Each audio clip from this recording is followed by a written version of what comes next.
Hello friends, myself Chetan Thakur. Today we learn standard 9th English medium maths. Now after 10 and 10, start with question number 11. In question number 11, total 11 bags of wheat flour.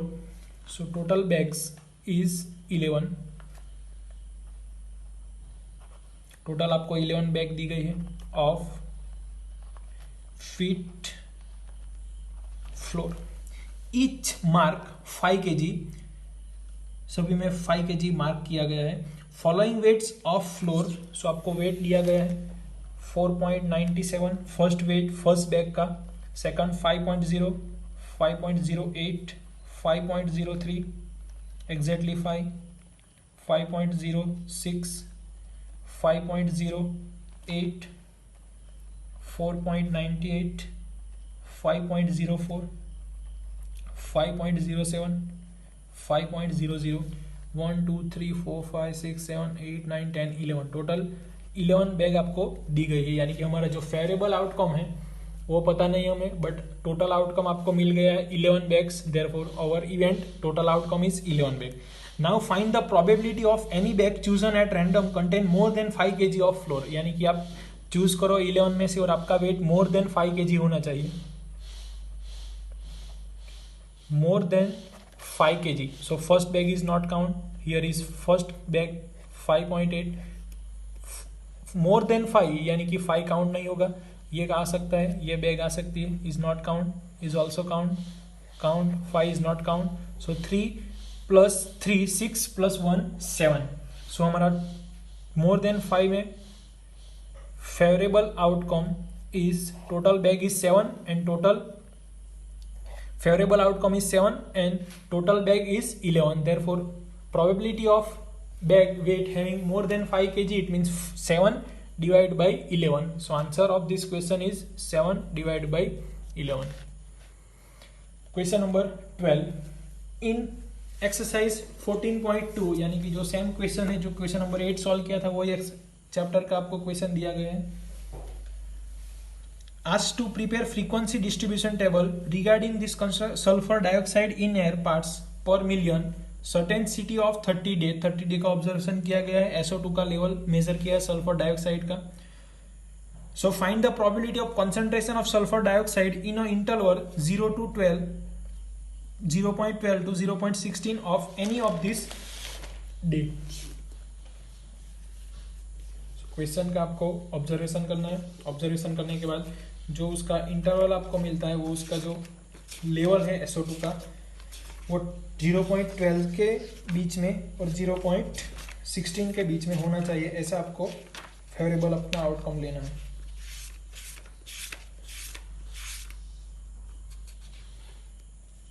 So SO2 का आपको level major करना है. 14.2 का question number 5. Question number 5 ये है आपके पास. Interval choose करना है आपको 0.12 से लेके 0.16 में से कितने ऑब्जर्वेशन मिलेंगे वो आपको देखना है. तो बिटवीन 0.12 एंड सो ये आपका काउंट नहीं होगा observation. Only 2 frequency can be count. So ये लाइन में आपको वैल्यू नहीं मिलेगी इस तरह से. ये सेकंड थर्ड लाइन में 0.13 है, ये कंप्लीट होगा. 12 नहीं आ सकता, यहाँ पे 0.20 है, 0.18 है, 0.17 है. How many days in a time interval 0.12 to 0.16. तो यहाँ पे आपको 0.12 के लेके 0.16 के बीच में फाइंड करना है. सो कितने आएंगे वो देखना है. तो फर्स्ट आप देखोगे नंबर ऑफ डे. टोटल आपको डे दिए है 30 डे दिए, यानी कि हमारा जो फेवरेबल आउटकम है वो 30 होगा. अब total outcome is 30. So favourable outcome 0.12 से लेके 0.16 के बीच में, यानी कि 0.12 को काउंट नहीं करना है, 0.16 को काउंट नहीं करना है, उसके बीच में जो वैल्यू आती है वो. तो यहाँ पे फर्स्ट 11 नहीं आएगा, ये सारी वैल्यू ओनली 16 तक काउंट करना है. तो ओनली 1 ऑब्जर्वेशन इज 13 एंड 12 से मोर देन 12 आपको यहाँ पे दिखाई नहीं देगा. तो टोटल ऑब्जर्वेशन आपको ओनली मिलेंगे यहाँ पे 2 ऑब्जर्वेशन. आप फाइंड करोगे तो टोटल आपको 2 ऑब्जर्वेशन दिखाई देंगे. तो उसको आपको काउंट करना है। उसके बाद आपको टोटल प्रोबेबिलिटी फाइंड करनी है और फेवरेबल आउटकम फाइंड करना है। तो टोटल आपको मिलेंगे 2 और हमारे पास टोटल मिलेंगे 30 डे दिए हैं और ऐसे 2 डेज मिलेंगे जिसमें SO2 का लेवल आपको मिलेगा मोर देन 0.12 एंड बिटवीन 0.16 और 12 के 16 के बीच में मिले, ऐसे आपको फाइंड करना है। तो इस तरह से आप ऑब्जर्वेशन करोगे डेटा का तो SO2 का लेवल आपको ऐसे 2 डेज मिलेंगे जिसमें 0.12 से लेकर 0.16 टाइम इंटरवल में मिलेंगे। तो आपके पास फेवरेबल आउटकम होगा। तो फर्स्ट ऑफ ऑल आपको इवेंट का नेम दे देना है। इवेंट हमारे लिए सपोज ए होगी। सो प्रोबेबिलिटी आपको फाइंड करनी है विच टाइम पीरियड 12 से लेके 16। ये हम चैप्टर नंबर 14 जब कंप्लीट करेंगे तब देखेंगे। इस तरह से आप टाइम लेते हो तो आप उसमें 0.12 को काउंट करो, यानी कि आप लेफ्ट साइड की वैल्यू काउंट करोगे तो राइट साइड की काउंट नहीं करनी है। अगर राइट साइड का आपने काउंट में लिया है तो फिर लेफ्ट साइड का छोड़ देना, यानी कि 0.12 को आपने मेजर किया है तो 16 को आप यहाँ पे नहीं लिखोगे, क्योंकि नेक्स्ट जो टाइम पीरियड स्टार्ट होगा उसका वो इस तरह से होगा। 0.4 की गैप हमने रखी है तो 0.20 होगा, उसके ऊपर आपका होगा तो इनडायरेक्टली इस तरह से आएगा। 12 है तो 0.08 से 0.12 होगा, यानी कि आप देख रहे हो यहाँ पे 0.12 रिपीट हो रहा है, दोनों साइड से रिपीट हो रहा है। तो उसका रूल से आपने राइट साइड काउंट किया तो राइट साइड काउंट करनी है, लेफ्ट साइड काउंट किया तो लेफ्ट साइड काउंट करनी है। यानी कि 0.12 और 0.16 में only one number can be consider. Suppose आपने 0.12 को मेजर किया है तो आप 0.12 की वैल्यू ले सकते हो, और 0.16 को मेजर किया है आपने तो 16 को ले सकते हो। It means in short right side and left side इस तरह से पूरा फ्रीक्वेंसी टेबल लिखोगे, क्योंकि यहाँ पे आपको बताया गया है टाइम पीरियड लेना है 0.04 टू 0.04, 0.04 टू 0.08। तो आप इस तरह से आप लिखोगे तो एक नंबर 2 टाइम्स आएगा, right side and left side also. So right और लेफ्ट में से आपको ओनली वन साइड कंसिडर करनी है। इसलिए ये क्वेश्चन में आप जब भी देखते हो डेटा तो 0.12 को आपने काउंट किया है तो 0.16 आए वो डेटा को निगलेक्ट करना है, और 0.16 को आपने काउंट किया है तो 0.12 के डेटा को निगलेक्ट करना है। तो इस तरह से आप सपोज 0.12 को काउंट करते हैं तो यहाँ पे आपका 0.12 कंसीडर होगा एंड 0.13 कंसीडर होगा। तो टोटल आपको फेवरेबल आउटकम मिलेंगे यहाँ पे 2। अगर आपने 12 को निगलेक्ट किया है तो यहाँ पे 0.16 का डेटा है वो काउंट करना है, तो फिर भी आपका आंसर 2 ही आएगा। तो total outcome is 30 and favourable outcome is 2। So 2 divide by 30 answer is 1/15।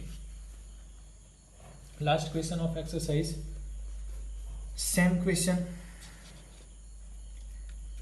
number first.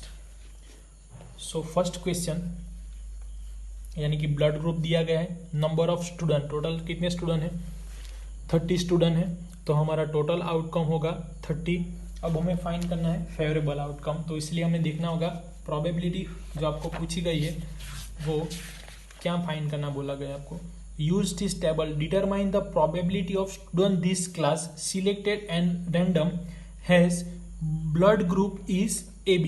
यानी कि यहाँ पे आपको टोटल 30 स्टूडेंट का ब्लड ग्रुप दिया गया है, उनमें से ऐसे स्टूडेंट को चूज करना है जिसका ब्लड ग्रुप AB हो। तो first not count 1, 2 and 3। So 3 student ऐसे हैं आउट ऑफ 30 में से जिसका ब्लड ग्रुप AB है। तो यहाँ पे हमारा फेवरेबल आउटकम होगा AB, और टोटल आउटकम यानी कि नंबर ऑफ स्टूडेंट, ऐसे कितने स्टूडेंट है 30 स्टूडेंट, इनमें से ऐसे 3 स्टूडेंट है जिसका ब्लड ग्रुप AB है। तो हमारा फेवरेबल आउटकम होगा 3 एंड टोटल आउटकम होगा 30। इसी तरीके से क्वेश्चन में चेंज करेंगे, ब्लड ग्रुप AB की जगह पे आपको A दिया जाएगा तो आपको यहाँ पे A काउंट करना है। How many blood groups A having student having blood group A। सो उसी तरीके से A की जगह पे O दिया जाएगा तो आपको कितने O ब्लड ग्रुप है वो काउंट करना, और टोटल आउटकम हमारे लिए सेम रहेगा। 30 स्टूडेंट का डेटा दिया है तो 30 रहेगा। तो यहाँ पे फेवरेबल आउटकम आपको नंबर ऑफ स्टूडेंट 3 मिलेंगे फेवरेबल। और सो इवेंट हमें फाइंड करनी है probability of student having blood group is A B. So A B student हो, ऐसे ब्लड ग्रुप आपको फाइंड करने हैं. तो उसके लिए हम फाइंड करेंगे favourable outcome and total outcome. So favourable outcome of event A is 3 and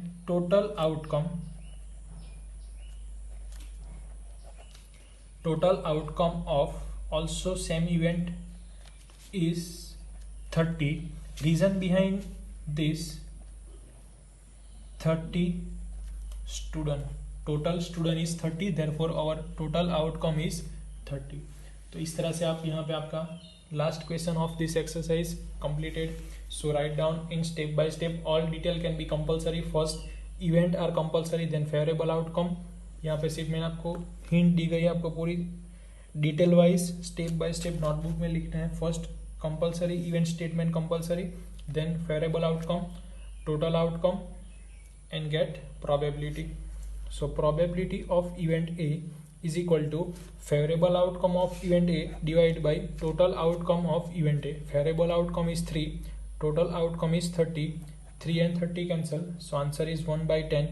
You can also written down 0.1. We know that answer of probability between 0 to 1, it means 0 से लेके 1 के बीच में आप आंसर आ सकता है. Exactly 0 यानी कि impossible event, and exactly 1 it means certain event or a sure event. Universal truth sentence is considered as a true event or a certain event. So यहाँ पे आपका चैप्टर कंप्लीट होता है, चैप्टर नंबर 13. सो write down all question 1 से लेके 13 तक plus exercise question. तो total exercise question 10. सो homework में आपको example 1 to 10 can be written down your notebooks and solved by itself. So next lecture we have to start a new chapter number 7. Thank you friends.